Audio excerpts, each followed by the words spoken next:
Hi, I'm Marcus Maddox. First, I want to apologize about my last video. I had a couple problems trying to upload it on YouTube, on my internet, on my laptop, and my back computer. But unfortunately, it wouldn't upload, and it took like hours just to upload, like 1%. So I decided to upload it off my phone, which took me, I had to record it, and then I had to upload it on my phone, which made the music that was supposed to be my background music sound really bad and you couldn't hear me. So I apologize on that. But this time you won't hear any music or you won't have any problems like that. Well, anyway, dealing with my project. My project will be on the different weapons in Warwarn1 and Warwar2.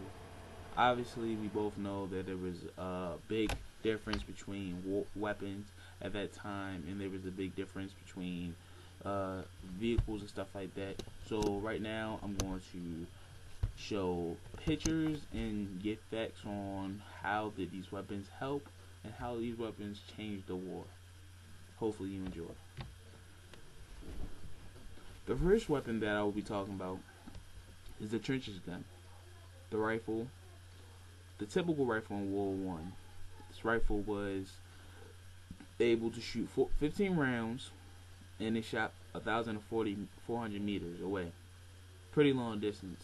And it was most of the time the shots were destined for kill shots because they had rifles on them, so they were pretty much aiming. It was more of a gun for a hide and launch type of sequence, more of a stand back, let some people run out, but bring the other soldiers out so we can pick them off. It was a very pick off gun.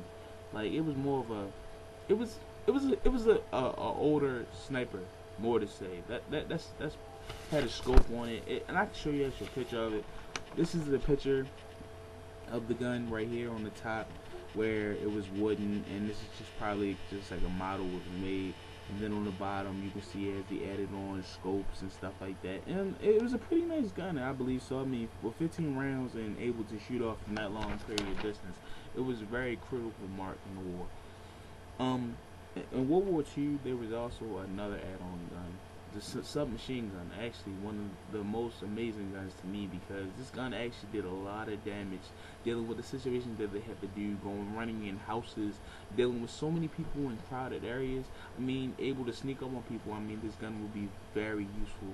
I mean, it was 34 inches. It shot 50 rounds, and it had a revolvable drum, which was able to take off and add on. I mean, they carried it around with their grenades on their belt. I mean, it was just another add-on gun that was very, very special within World War II. And I actually have a picture of it right here. You see the revolvable drum right here, able to attach and just load and just shoot off, and it shot 50 rounds with this. And it was a nice attachment for the war back then.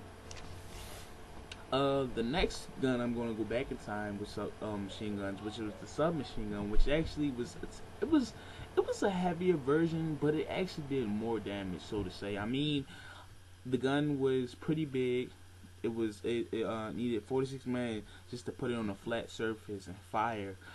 It shot like it was like 100 guns in one area, and it was more for use for a distance, just like the trench gun, but at the same time it was more for like people that were in I guess you can call them huts, not huts, but I can't think of the word right now, but when they're in like a little container, and they're sitting in there watching, waiting for, like, I guess lines or flows of people coming in from different bases. Yeah, that's it, bases.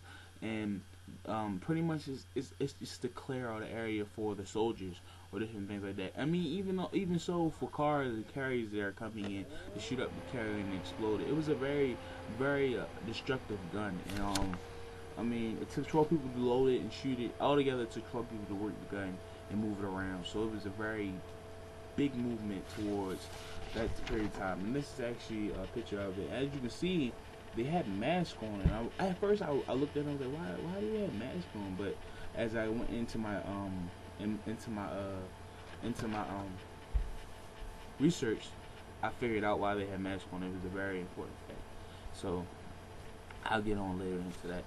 Another World War II gun, it's more modern, but it was also used in World War II, was the RPG. And this gun was pretty effective towards tanks back then, and airplanes flying around. It was a major gun. You see a car coming past with full of people. I mean, you pull one of these out. I mean, you definitely can do a lot of damage and take a lot of people out. Back to the picture that I pulled up before this one with the guys on the mask. As you noticed, they had masks on. I'm sitting here. At first when I saw it, I was like, why did they have masks on? There's no need for a mask in a war. And I realized, like, oh yeah, people had grenades back then. And I said grenades. I mean, you can't save yourself with a mask on. But then I read a fact about these gas bombs, and I was like, gas bombs, they're going to choke them to death. But then I realized the effects, and they had this one bomb called the mustard gas, and it took 12 hours to take effect. The effects included blistering skin, vomiting, sore eyes, internal and external bleeding, death, and takes five weeks to die. Can you imagine just walking through a battlefield with people with their eyes bleeding, throwing up in the middle of the war over a smoke cloud? Like you couldn't I guess see this in a war. You couldn't see nobody just throwing a bomb or somebody smoked or it didn't go off. How laughing, and then 12 hours later you go into the base and there's people throwing up, they're bleeding out their eyes and their ears, and like you're sitting there like, what just happened? Like, we didn't expect this to happen. It was definitely an over effect weapon. Like, it was more of a, okay, we're gonna throw it, let them think that they're winning, but in the long run we're gonna kill more people than they expect. And this was actually a big movement for Germany. In World War II, another weapon Germany used that I found very, very nice was the stick grenade. The stick grenade was actually not a stick grenade. Sorry. It definitely was very effective because it was able to launch farther. It was way lighter than the normal grenades, and I mean, it was very handleable. I guess you can say that. It was very latchable, and you can throw it. I mean, it's a nice weapon. I find it's one of my favorite weapons, handheld, probably. But one of my favorite parts of the war, well, not parts of the war, but parts of weapons, the tank. The tank was amazing. I mean, bulletproof. It was a vehicle, had weapons on it, can carry multiple people in there. I mean, you were able to do a lot of things that you weren't able to do before and not be in danger. And the tank was very reliable source to help win the war, definitely, because I mean, without the tank, I don't believe that a lot of things would have went down like it would have, because I mean, dealing with the gas and stuff like that, I mean, you had to think that out, and that was a very good move on the creator of the tank, I believe. So, and here go actually a picture of the tank. I'm not gonna let that out. As you can see, it's multiple tanks in the background. I mean, this plot actually elaborated on with other people in the war and gained them tanks. So, I mean, it was definitely a big plus in the war. Another part, besides the tanks, were the planes.